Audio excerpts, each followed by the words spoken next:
महिला को घारिला चिंता बढ़िला गैस दर रोषेई शाल को मनाइबे गैस रे रांधिबे महिला टंका गणिबे अधिक एणिकी गैस सिलिंडर दर अभिवृद्धि हो जाइछे महिला को बाधुची रोषेई शाल को जीवाको गैस सिलिंडर दर दाम अभिवृद्धि हो जाइछे महंगा हेला रोषेई गैस प्रति सिलिंडर पिछा 50 टंका वृद्धि।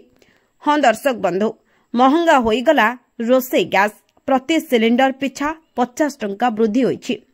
एलपीजी गैस सिलिंडर दाम 50 टंका बढ़िला एणिके सिलिंडर 803 टंका बदल रे 853 टंका मिलिबो।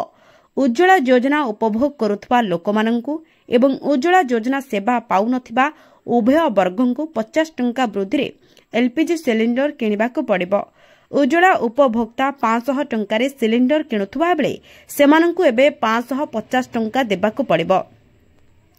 2 ରୁ 3 सप्ताह किंबा 1 मास भितरे पुणी एलपीजी गैस दर को नहीं रिव्यू कराजिबो बोली सूचना दैछंती यूनियन पेट्रोलियम मंत्री हरदीप सिंह पुरी।